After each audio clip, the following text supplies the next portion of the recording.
प्रणाम मित्रों। पतंजलि योग सूत्र भाग 1 पृष्ठ संख्या 34 अब हम आगे बढ़ते हैं। निर्णय मत करो, लो इसमें भी वही आया है, निर्णय मत करो, बस आगे बढ़ते रहो। किसी दिन कहीं तुम्हारा गुरु प्रतीक्षा कर रहा है और गुरु तुम्हें दिखाया नहीं जा सकता। कोई नहीं कह सकता यहाँ जाओ और तुम्हारे सदगुरु मिल जाएंगे। हमारे एक मित्र को मिल गए अभी थोड़ी देर पहले। वो कह रहे थे कि तुम यात्रा करते रहते हो तो गुरु से चूकते रहते हो, और जैसे मैंने पतंजलि योग सूत्र शुरू किया तो उसमें आंसर भी आया। वो कहते तुम्हारे सदगुरु मिल जाएंगे, तुम्हें खोजना होगा, तुम्हें कष्ट झेलना होगा, क्योंकि कष्ट झेलने और खोजने के द्वारा ही तुम उसे देखने योग्य हो जाओगे। तुम्हारी आंखें स्वच्छ हो जाएंगी, आंसू गायब हो जाएंगे, तुम्हारी आंखों के आगे आए बादल छंट जाएंगे और बोध होगा कि यह सदगुरु है। तलाशें यार में जो ठोकरें खाया नहीं करते, वो कभी मंजिले मकसूद को पाया नहीं करते। गलत जगह ठहरने से अच्छा है कि सारे जीवन आप भटकते रहो। कुछ लोग अपने कंफर्ट जोन को छोड़ना नहीं चाहते, इसलिए अगल बगल आस पड़ोस में कोई मिल जाए उसी को गुरु मानकर और अपनी यात्रा को रोक देते हैं और अपने मन में बड़े प्रसन्नता जाहिर करते हैं कि हमको तो गुरु मिल गया। उनको गुरु मिला नहीं है।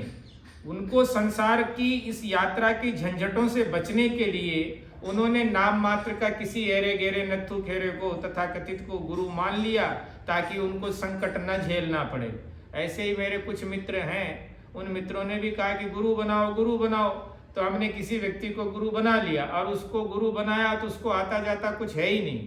तो ज़्यादातर तथाकथित लोग करते क्या हैं, पहले तो वो यात्रा शुरू नहीं करते और यात्रा शुरू करते हैं तो बीच से भाग जाते हैं। तो भगवान बुद्ध कहते हैं कि साधक साधना में 2 गलतियां करता है। पहली, वो साधना शुरू नहीं करता। दूसरी गलती, वो अंजाम तक लास्ट तक नहीं पहुंचाता।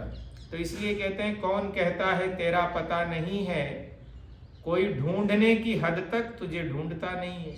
तो लोग जो लोग सस्ते से राजी हो जाते हैं वो कभी सत्य तक पहुंच नहीं सकते। इसलिए मैं सभी मित्रों से, साधकों से अत्यंत विनम्रता पूर्वक निवेदन करूंगा कि अगर आप चल पड़े हो तो बस चरे वेती एक दिन आपको आपकी मंजिल मिलेगी और जिसकी आप तलाश कर रहे हो उसकी प्रतिभिज्ञा किसी को देखकर आपको होगी। इसलिए जल्दीबाजी मत करना। तुम्हारी आंखें स्वच्छ हो जाएंगी, आंसू गायब हो जाएंगे, तुम्हारी आंखों के आगे से बादल छट जाएंगे और बोध होगा कि यह सदगुरु है।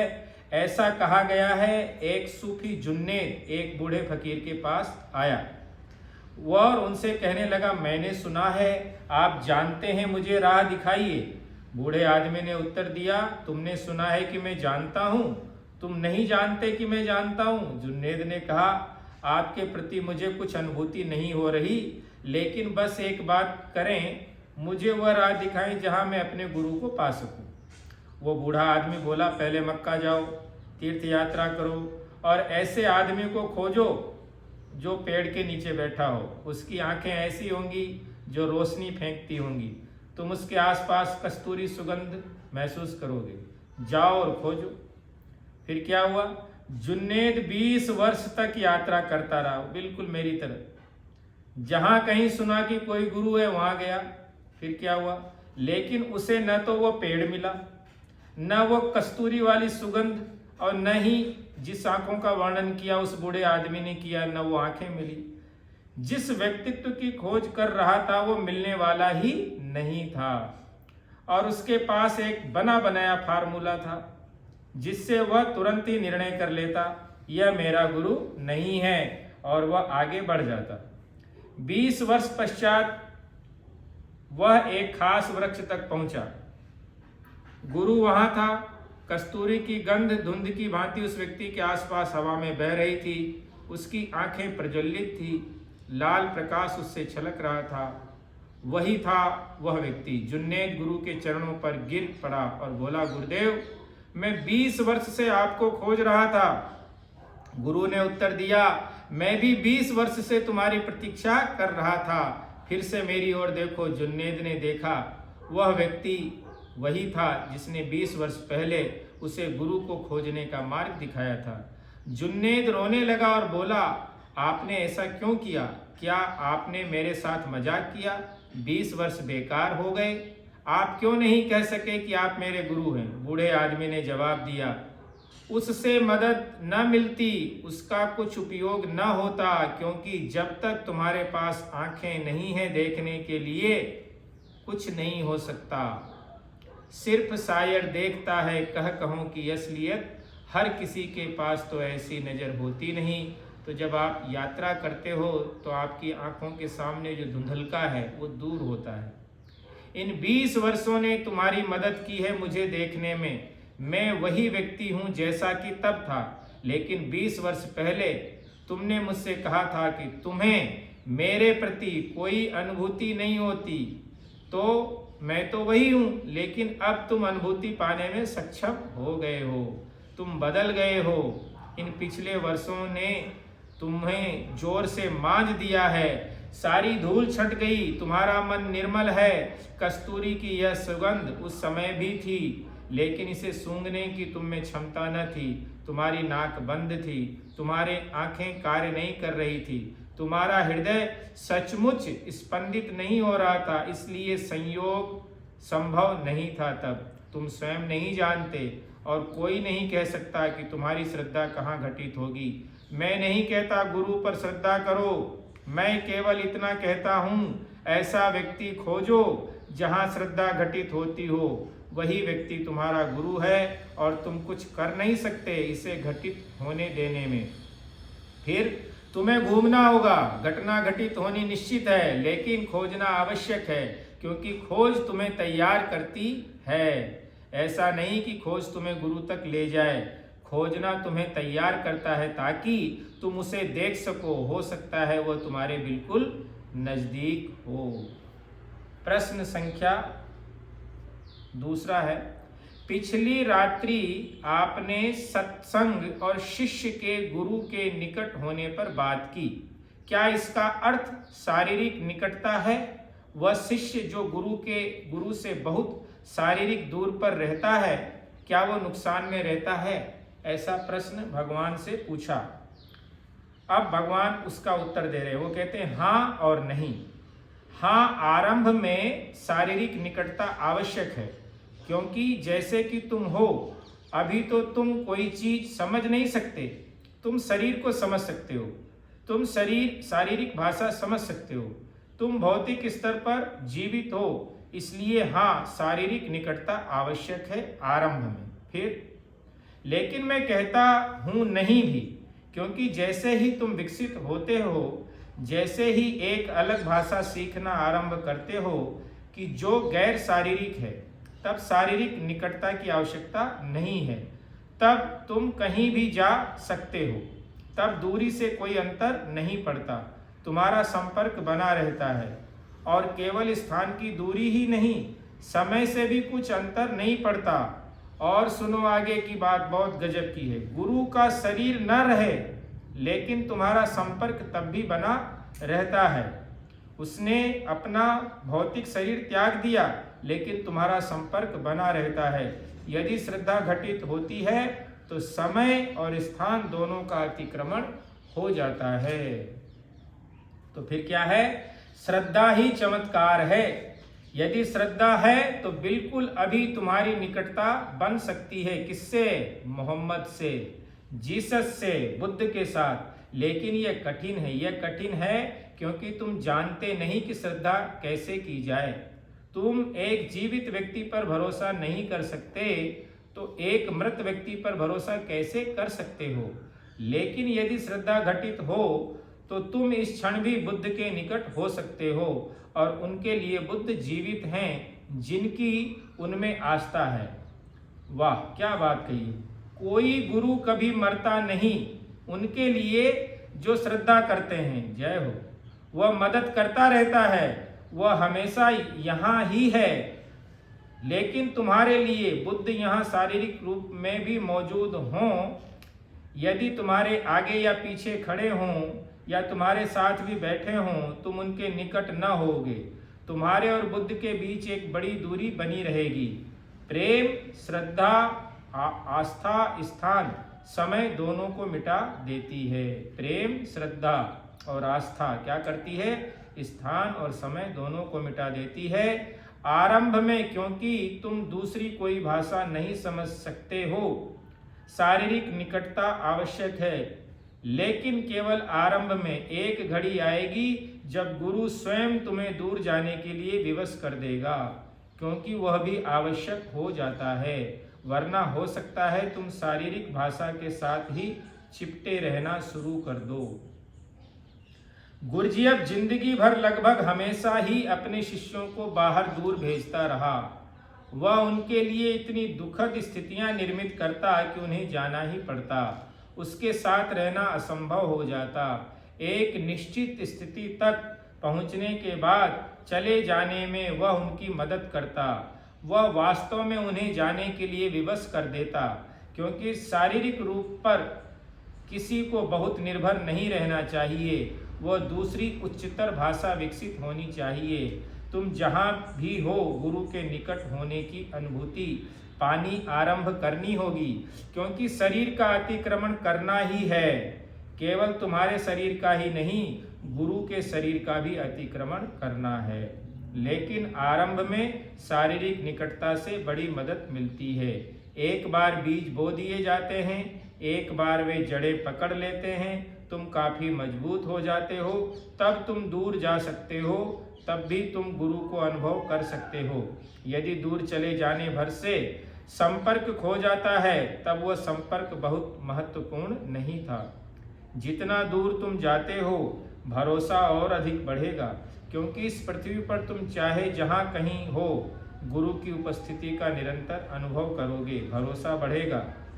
गुरु अब छिपे हुए हाथों से, अदृश्य हाथों से तुम्हारी मदद कर रहा होगा। वह सपनों द्वारा तुम पर कार्य कर रहा होगा और तुम निरंतर अनुभव करोगे कि वह परछाई की भांति तुम्हारा पीछा कर रहा है। जय हो।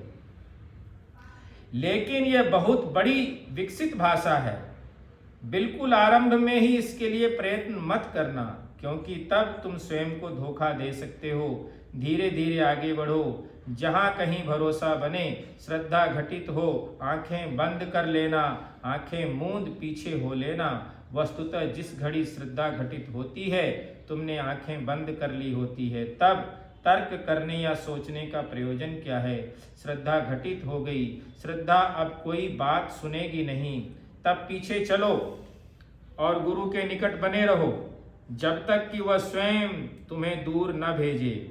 और जब वह स्वयं तुम्हें दूर भेजता है, तब चिपके मत रहो, तब आगे बढ़ो। उनके अनुदेश पर चलो और दूर चले जाओ, क्योंकि वह बेहतर जानता है। वह जानता है कि क्या उपयोगी है। कई बार कठिन हो सकता है गुरु के निकट विकसित होना। जैसे बड़े वृक्ष के नीचे एक नए बीज को विकसित होने में कठिनाई आएगी। एक बड़े वृक्ष के नीचे एक नया वृक्ष अपंग हो जाएगा। वृक्ष तक भी ध्यान रखते हैं कि अपने बीज बहुत दूर तक फेंकें, ताकि वे बीज फूट सकें। बीजों को दूर फेंकने के लिए वृक्ष कई युक्तियों का प्रयोग करते हैं, वरना यदि बीज बड़े वृक्ष के नीचे गिर जाएं तो वह मर जाएगा। वहाँ इतनी अधिक छांव है, वहाँ कोई सूर्य नहीं पहुँचता, सूर्य की किरणें नहीं पहुँचती वहाँ। तो गुरु तुमसे बेहतर जानता है। यदि वह अनुभव करता है कि तुम्हें दूर जाना चाहिए, तो वह बाधा मत डालना, तब बस मान लेना और चले जाना।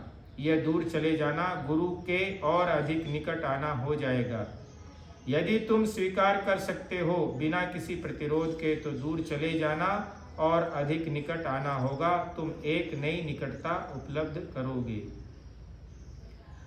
जब आप कोई बात स्पष्ट समझने के लिए हमसे कहते हैं, तब आप किसे संबोधित कर रहे होते हैं? मन को तो समाप्त होना है, इसलिए मन को कुछ समझने का तो कोई उपयोग नहीं। तब किसे समझना चाहिए? ये दूसरा प्रश्न है। हाँ, मन को समाप्त होना है, लेकिन अभी यह समाप्त हुआ नहीं है। मन पर कार्य करना होगा। एक समझ मन में निर्मित करनी है। उस समय के द्वारा मन मर जाएगा। वह समझ विष की भांति है। तुम विष लेते हो, तुम ही हो जो विष लेते हो और तब वह विष तुम्हें मार डालता है। मन ही समझता है, लेकिन यह समझ मन के लिए विष है, इसलिए मन इतने प्रतिरोध डालता है। यह न समझने के ही प्रयत्न किए चला जाता है। यह संदेह बनाता है, यह हर तरह से लड़ता है, यह अपने को बचाता है, क्योंकि समझ मन के लिए विष है। यह तुम्हारे लिए अमृत है, लेकिन मन के लिए विष है। इसलिए जब मैं स्पष्ट रूप से समझने के लिए कहता हूँ, तो मेरा मतलब तुम्हारे मन से होता है, न कि तुमसे, क्योंकि तुम्हें किसी समझ की आवश्यकता नहीं है। तुम समझे ही हुए हो, तुम ही विवेक हो, प्रज्ञा हो। तुम्हें मेरी या किसी भी मदद की कोई आवश्यकता नहीं। तुम्हारे मन को बदलना होगा, और यदि समझ मन में घटित होती है तो मन मर जाएगा और मन के साथ वह समझ विलीन हो जाएगी। तब तुम अपनी शुद्धता में होगे। तब तुम्हारा अस्तित्व दर्पण जैसी विशुद्धता उद्घाटित करेगा। कोई विषय वस्तु नहीं, अंतर वस्तु रहित, लेकिन आंतरिक अस्तित्व को किसी समझ की आवश्यकता नहीं। वह है ही समझ का सार। उसे समझ की कोई आवश्यकता नहीं। केवल मन के बादलों को फुसलाना होगा विलीन होने के लिए। वास्तव में समझ है क्या? मन को चले जाने के लिए फुसला लेने का एक तरीका। ध्यान रहे, मैं लड़ने के लिए नहीं कहता, मैं फुसलाने के लिए कहता हूँ। यदि तुम लड़ते हो तो मन छोड़कर कभी नहीं जाएगा, क्योंकि लड़ाई द्वारा तुम अपना भय दिखाते हो। यदि तुम लड़ते हो तो तुम दिखाते हो कि मन कोई ऐसी चीज है जिससे तुम डरते हो। बस मन को राजी करो। ये सारी शिक्षाएं, ये सारे ध्यान एक गहरे रूप से मन को फुसलाना है, उस बिंदु तक पहुंचने के लिए जहां मन आत्मघात कर सके, जहां यह बस गिर जाए, जहां मन स्वयं एक ऐसा बेतुकापन बन जाए कि तुम उसे और अधिक नहीं ढो सकते, बस तुम उसे गिरा देते हो। यह कि कहना ज़्यादा उचित है, मन स्वयं गिर जाता है। इसलिए जब मैं बोलता हूँ तब मैं तुम्हें स्पष्ट समझ निर्मित करने के लिए तुम्हें संबोधित करता हूँ, तुम्हारे मन को संबोधित कर रहा होता हूँ, और कोई दूसरा रास्ता नहीं है। केवल तुम्हारे मन तक पहुँच हो सकती है, क्योंकि तुम अनुपलब्ध हो। तुम भीतर बहुत गहरे छिपे हो और केवल मन द्वार पर है। मन को राजी करना पड़ता है द्वार को छोड़ने के लिए और द्वार को खुला रहने देने के लिए। तब तुम सुलभ हो जाओगे। मैं संबोधित कर रहा हूँ मन को, तुम्हारे मन को, न किसी को, तुमको। यदि मन गिर जाए तो संबोधित करने की कोई आवश्यकता नहीं है। तब मैं मौन बैठ सकता हूँ और तुम समझ जाओगे। तब संबोधित करने की कोई आवश्यकता नहीं है। मन को शब्दों की जरूरत है, मन को विचारों की आवश्यकता है। मन को कुछ ऐसी मानसिक चीज चाहिए जो इसे राजी कर सके। जब बुद्ध या पतंजलि या कृष्ण तुमसे बात करते हैं तो वे तुम्हारे मन को संबोधित कर रहे हैं। एक घड़ी आती है जब मन सारे बेतुकेपन के प्रति जागरूक हो जाता है। यह कुछ इस तरह है, यदि मैं देखता हूँ कि तुम अपने जूतों के फीते खींच रहे हो और उनके द्वारा स्वयं को ऊपर खींचने का प्रयत्न कर रहे हो, तो मैं तुमसे कहता हूँ कि क्या बेवकूफ़ी कर रहे हो, कि यह असंभव है। मात्र अपने जूतों के फीतों द्वारा तुम स्वयं को ऊपर नहीं खींच सकते। यह असंभव ही है, यह हो नहीं सकता। इसलिए मैं तुम्हें मना लेता हूँ सारी बात पर और अधिक सोचने के लिए कि यह बेतुका है। तुम कर क्या रहे हो, लेकिन तब तुम दुखित होते हो कि कुछ हो नहीं रहा। इसलिए मैं तुमसे कहता जा रहा हूँ, जोर दे रहा हूँ, चोट कर रहा हूँ। तब एक दिन शायद तुम्हें होश आए और तुम कहो, हाँ यह बेतुका है और क्या कर रहा हूँ मैं।